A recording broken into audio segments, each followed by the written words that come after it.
Hello, friends, and welcome back to another episode of Irrational Fears with Whitney, the part of the show where Whitney comes out and tells you her irrational fears with this process I'm going through with MS of HSCT and all that jazz. So this Friday is what is hopefully going to be the big benefit. I have so much going on for it, but it's the week of, and it's stressful, and I'm trying to remember to let go and let God, like we talked about. But more of my fears now are that I've always, I'm not fearful of the actual procedure. I'm not fearful of getting better, like the things for myself. I'm fearful of leaving my family. I'm fearful of leaving my business, of leaving my daughter who I homeschool, who does gymnastics, and how this will affect everybody around me. That's the fearful part. And so I've always known that I was going, I just know that God's got it and I'm going. But now it's like, Whitney, you need to start putting things in place for you to be gone. Like I said, I homeschool, so I need to make sure she's at a place where she really is self-sufficient in homeschool, but I still need to be at a place where I can set her up and she's all good. And then just that she has people around her. We have lots of people around us, just people around her though, that she's gonna be okay, because it's gonna be anxiety ridden for her as well.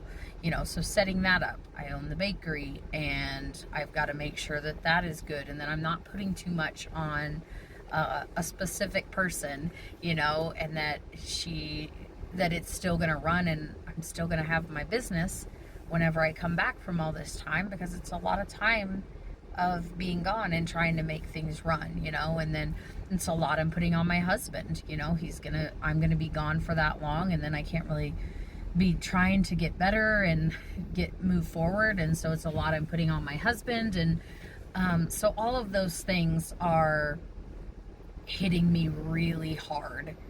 So there's a lot of irrational fears of, it's too much. Is there resentment that I'm going whenever there really isn't? I know there's not resentment, but in my head, is there resentment? And, Kaya does competitive gymnastics. So basically when I get back, when I'm gone is going to be one of her first, really important meets. And then as I'm getting better, I miss most of the season. And if you know that I go to pretty much every single meet. And so I think it finally set in with Kaya that, while we've talked about it, I'm really not going to be there for a lot of these meets.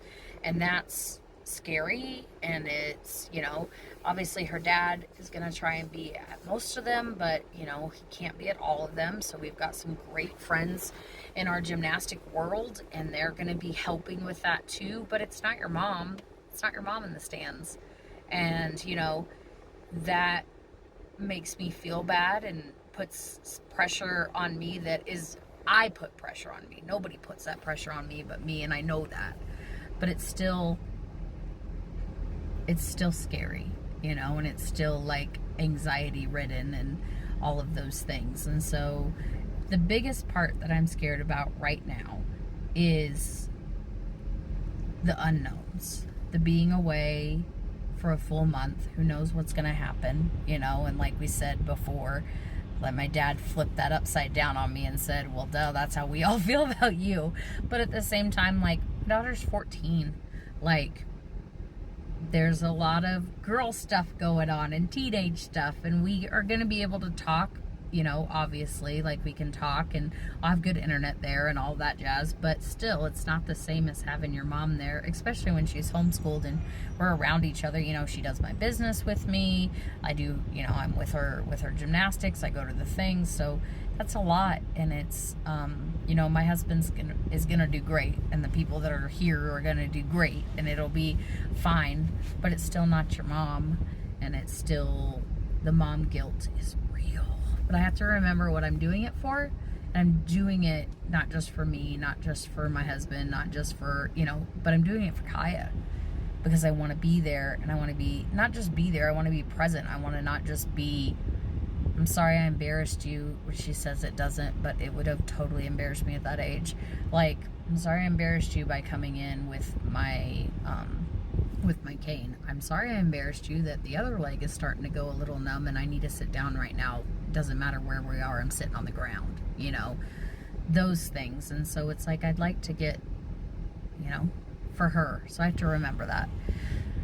So this Friday is what we're hoping is the big benefit. Man, we got some good stuff. I'm hoping to get all that out. I'm hoping everything comes together. I'm trying to let go and let God in the best way that I can, because I suck at that. Oh, I suck so hard at that. But that's what I got going. I hope to see you guys soon, and I hope, thanks for listening to my irrational fears. Please always remember when I do these and I talk about what I'm worried about, it's never to be like, oh, woe is me, or look at me, or you need to fix this, you're not doing enough, like, you know, or whatever it may be. It's just that I need to let it out somewhere, and maybe it'll help somebody who's going through something else that is the same as mine. So have a beautiful day, friends, and I hope to see you on Friday.